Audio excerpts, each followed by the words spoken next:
اگر تو نہ ہوا میرا تو خدا کی قسم دونوں راجہ پور کی خاک میں ملیں گے۔ لودھرا میں ایک افسوسناک واقعہ پیش آیا جس کو سن کے سوچ کے ہمارا دل خون کے آنسو رو رہا ہے اور بہت افسوس ہو رہا ہے وہ واقعہ سن کے۔ ایک لڑکی جو اپنے گھر سے دلہن بننے کے لیے نکلتی ہے، اس کے ماں باپ یہ سوچ کے اپنی بیٹی کو بھیجتے ہیں کہ ہماری بیٹی جائے گی اور دلہن بن کر سجی سوری واپس آئے گی۔ در حقیقت اس بیٹی کی لاش جو کہ خون سے لدی ہوئی تھی وہ گھر واپس آ جاتی ہے، بیٹی کی میت گھر واپس آتی ہے اور ماں باپ کی اس ٹائم پہ کیا فیلنگ ہوں گی، اور قتل کیا جاتا ہے اس بیٹی کا، اس ماں باپ کی فیلنگز کا، ان براتیوں کا قتل کیا جاتا ہے۔ قتل کون کرتا ہے؟ اپنا ہی کزن یعنی کہ پھپھو کا بیٹا۔ ناظرین، لودھرا میں یہ افسوسناک واقعہ پیش آیا ہے جہاں پر ایک بیٹی، ایک لڑکی جو کہ اپنے ماں باپ کی مرضی سے شادی کرتی ہے اور ہاں کرتی ہے کہ میں اپنے ماں باپ کی مرضی سے شادی کروں گی، وہاں پر اس کا ہی کزن اسے قتل کر دیتا ہے۔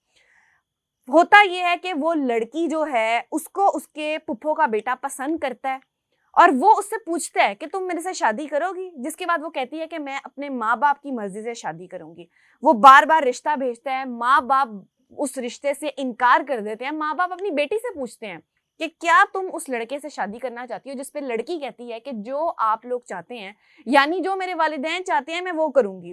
والدین اس لڑکے کو انکار کر دیتے ہیں اور لڑکی کا رشتہ کہیں اور کر دیتے ہیں۔ تقریبات شروع ہو جاتی ہیں، شادی کی تیاریاں چل رہی ہیں، سب معاملات طے پا گئے ہیں اور آج بارات کا دن ہے۔ بارات کے دن لڑکی صبح اٹھتی ہے، پارلر جاتی ہے، پارلر میں جا کر وہ اور اس کی دوستیں وہ تیار ہو رہے ہوتے ہیں، وہیں پر اس کی پھپھو کا بیٹا آتا ہے۔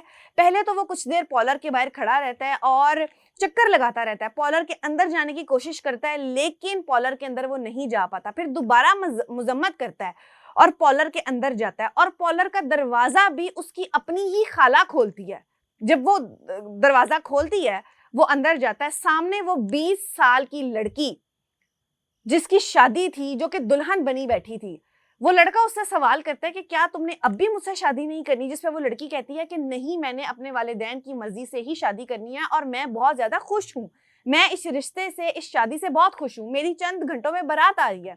جس پہ وہ لڑکا اتنا درندہ تھا کہ اس نے اپنی جیب میں پہلے ہی ایک تیز چاقو رکھا ہوا تھا اور وہ اسی وقت چاقو لڑکی کی گردن پہ رکھتا ہے اور اسے درندوں کی طرح کر دیتا ہے۔ اتنا چاقو مارتا کہ پورے پارلر میں خون و خون ہو جاتا ہے، جس کے بعد وہ اپنی گردن پہ چاقو رکھ کے اپنے آپ کو بھی حلال کرنے کی کوشش کرتا ہے، لیکن وہ شاید ڈر کی وجہ سے کہ وہ اپنے آپ کو کیسے مارے، وہ اس وقت وہاں پر بے ہوش ہو جاتا ہے۔ فوری طور پر پارلر والے پولیس کو بلاتے ہیں، لوگ باہر سے اکٹھا ہو جاتے ہیں۔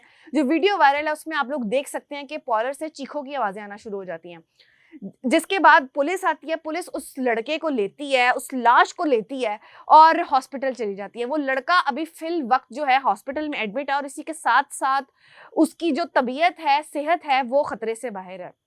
لیکن اس لڑکی کا کیا جو کہ دلہن بن کے اپنے گھر واپس جا رہی تھی؟ اس ماں باپ کا کیا؟ اگر ایک لڑکی نے آپ کو ریجیکٹ کیا ہے تو آپ اتنے کمینے ہیں کہ آپ اس کو قتل کر دیں گے؟ نہ کا مطلب نہ ہوتا ہے، اور اگر کسی نے انکار کیا اس کا مطلب وہ لڑکی آپ کے ساتھ نہیں رہنا چاہتی۔ آپ اتنے غیرت مند ہیں تو آپ جا کے اپنی بہنوں کو قتل کریں، اپنی ماؤں کو قتل کریں، اپنی بیٹیوں کو قتل کریں۔ یہاں پر سوالیہ نشان ہے اور یہاں پر میں یہ اپیل کروں گی مریم نواز صاحبہ سے اور وہاں کی جو بھی انتظامیہ ہے کہ اس لڑکے کو سخت سے سخت، کڑی سے کڑی سزا دی جائے کیونکہ اس کے ماں باپ کا کوئی قصور نہیں تھا، اس بیٹی کا کوئی قصور نہیں تھا۔ جس طرح اس نے اس لڑکی کو مارا ہے اسی طرح اس کو بھی پھانسی چڑھانا چاہیے۔